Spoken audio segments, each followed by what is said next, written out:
This is Robert here again at Goozy Fabrication. I've got a great video lined up for my DIY guys and gals out there. Metalworking, metal finishing, welding. We've got an Impala door that needs some attention. We're going to be replacing the outer door skin, plus it has rust all along the bottom edge on the inner structure inside of the door. Well, we've got a replacement panel. It's kind of intimidating. A lot of people don't like to deal with this one, but I'm going to walk you through all of the steps to have a successful replace and repair of this panel, plus the outer door skin. And we are adding to our online store daily. We just got new stickers in, cutoff wheels, flap wheels, tools, Rolox discs, accessories. Man, if you're a TIG welder, consumable rack. Go check that out, goozyfabrication.store. Like, subscribe, share. I'm at 50,000. Hey, I need your guys' help.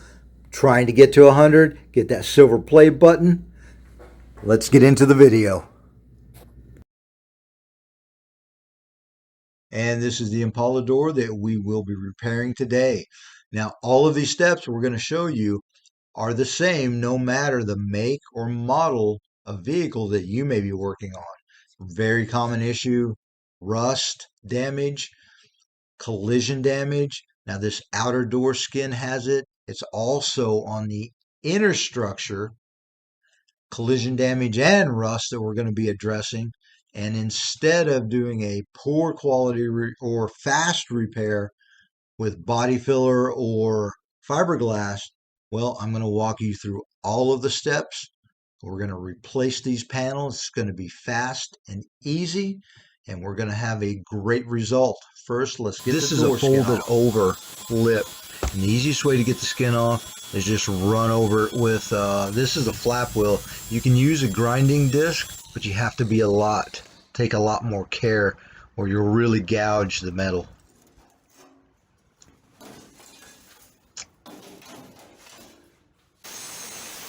And now for the bottom side. And there also are resistance welds in a few places along the door. So we'll show you a shot of that coming up.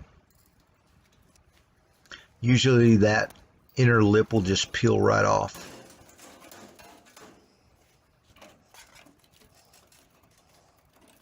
And I like to use a pair of dikes and just tin can that thing open.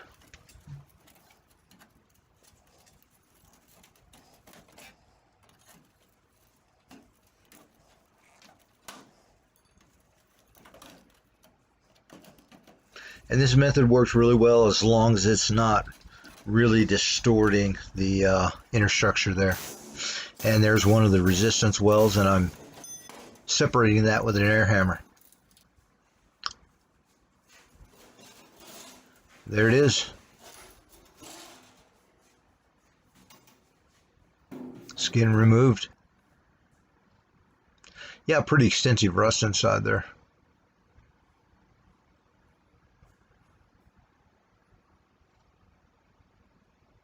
You can see the damage clearly now.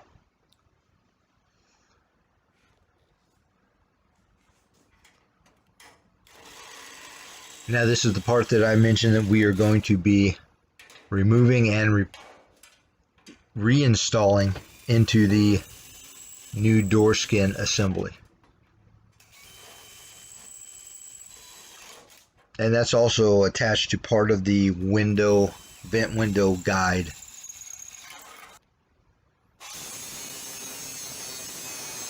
Pretty much the same method.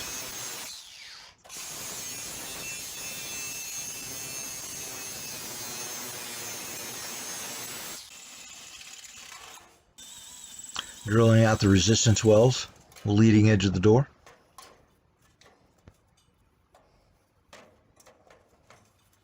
And peeling that lip off.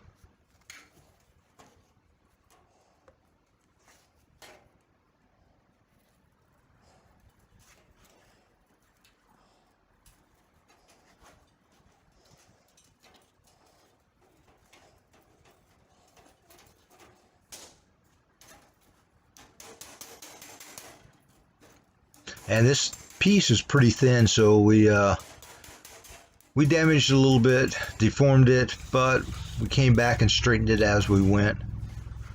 So everything's good. Knocking out the last few little resistance welds.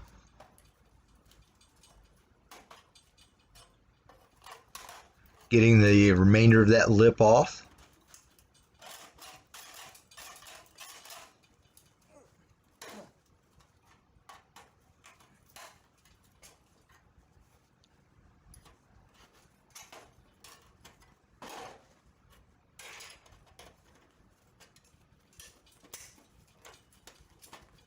And you always want to cut that little tail off too if it gets too long while you're twisting that up.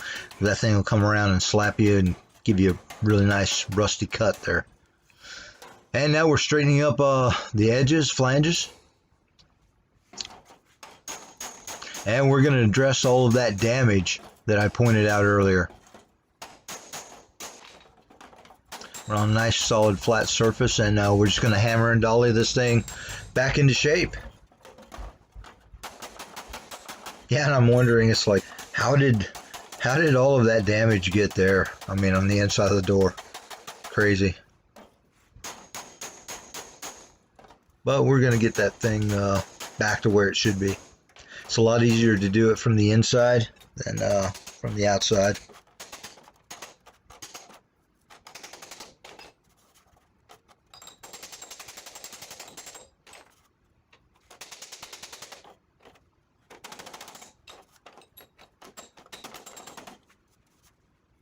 So obviously we've sped up the camera, or speed a little bit.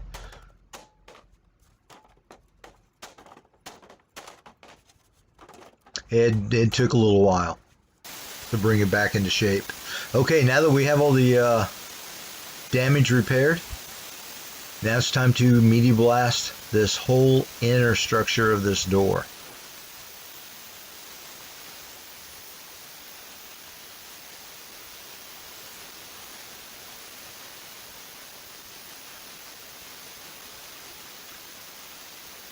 And a lot of that was just red oxide primer. The rust was located towards the ends and the bottom, but we're just going to go ahead and remove that also. Get some epoxy in there.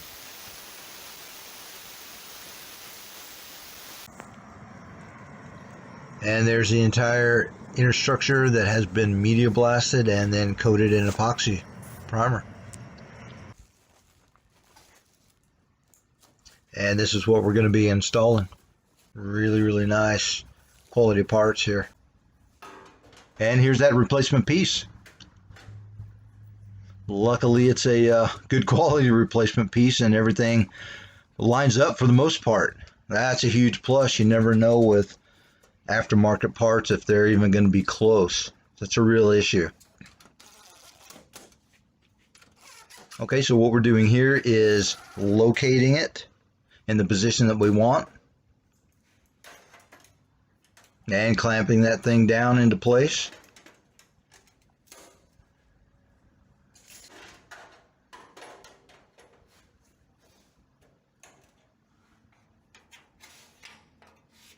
And we're marking the very top of the replacement piece. And this is just a reference mark, and now we're putting some reference arrows because we do not want to cut that line. We want to cut below that line. Easy to get mixed up and confused. So this is about the length that we want to cut down to, the width of this tape. And that's just the easiest reference. Put whatever width tape you want to use, and then just cut to that. And get that last little piece out of there. And we found a couple of resistance welds that we had not drilled out yet. So now we're going to peel this little corner piece off.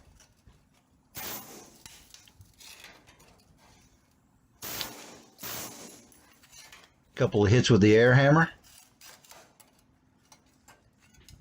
And yeah, you can see quite a bit of rust under there. So we're going to be addressing that, wire wheeling it. Getting it really nice and shiny, prepping it. Now we're just going to apply some weld through primer. Now weld through primer is different because it actually has zinc in it. And now with that cut, we can go right back with our reference marks.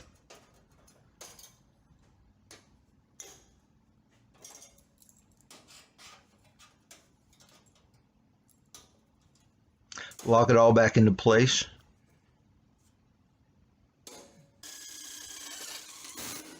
And now we're going to set that thing with some screws because we do not want it to move at all.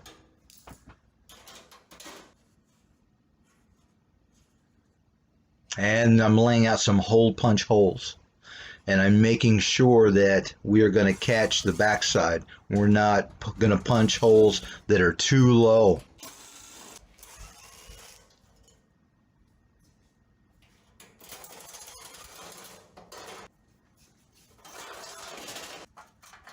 All right, here we go. Let's punch some plug weld holes.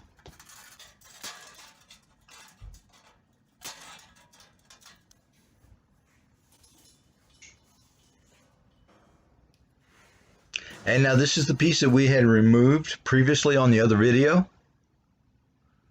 We've cleaned that thing up, straightened it up, and primed it. And now we're going to be installing it.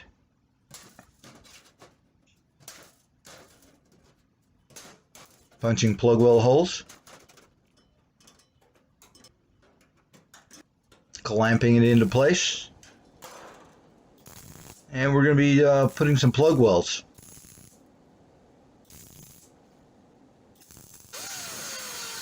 Don't need to go too overboard with the welding here. And we're dressing that down, and then we're going to finish that off with a flap wheel. Flap wheel does really nice work. I'm finishing.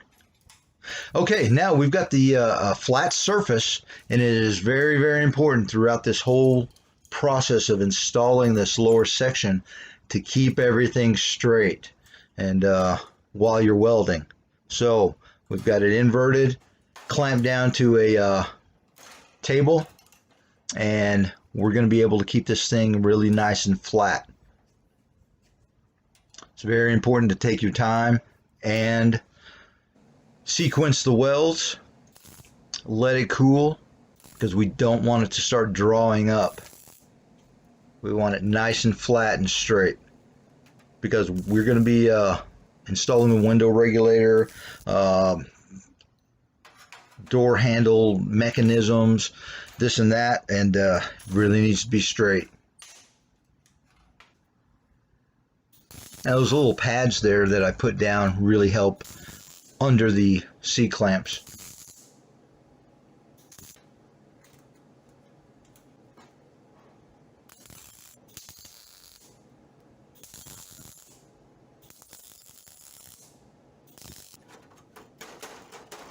And we straighten as we go.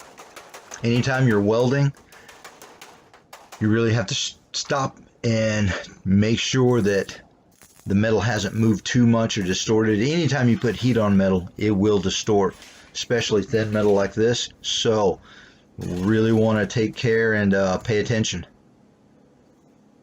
Everything's looking pretty good, nice and straight. Happy with that.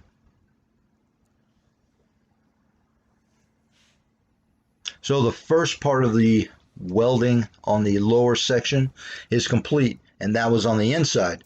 Now we're going to flip this thing over, and we're going to start sequencing welds on the very top lip, mating lip, between the door and the lower section replacement part panel. So we have welds inside, and we have welds on the outside. It's going to yield a very strong repair. Okay, let's get into this. So parts 4 and 5 have led up to this point, and in the previous video I installed the lower section of this door because of rust and collision issues. Now the main part of this lower repair section has just been overlapped, and you can see that in the previous video, but this part is exposed. This is the, yeah, there's another better shot of it.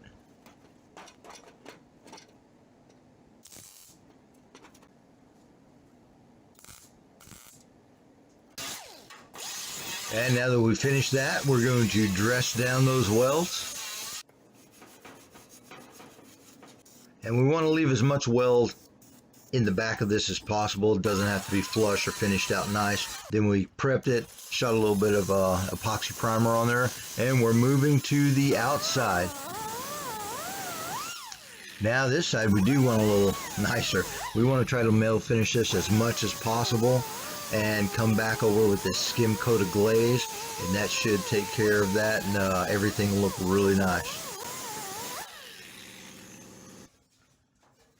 And here we go, mating the inner structure to the skin.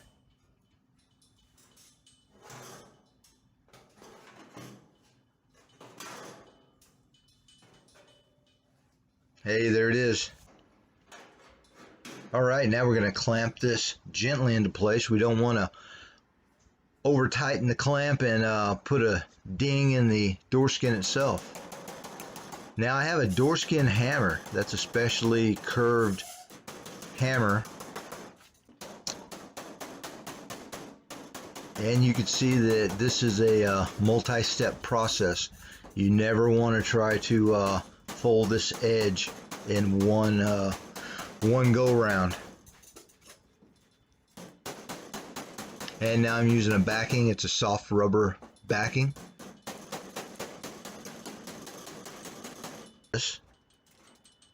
They're different faced. And now I am finishing it off, really crimping that down.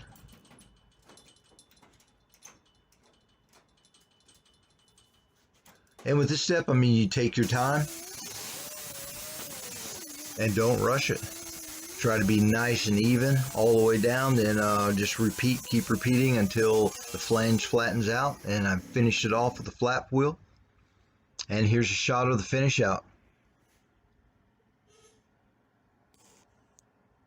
Yeah, I'm really happy with that. Now we're ready to move on to the next flange. Hold tight. And now we're finishing off the top edge of the door. So this would be the wing window mount.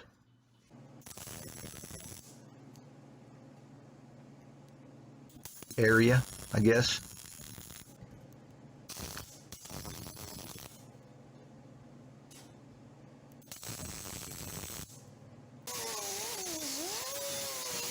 And finishing off with the flap wheel.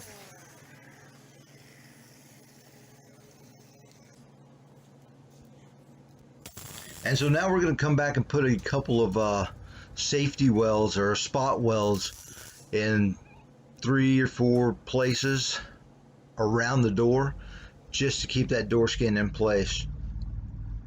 And there's a shot of the finished skin. Now before it's painted, we will come back and put caulking along the seam, and that'll replicate the factory. Really nice and tight all the way around.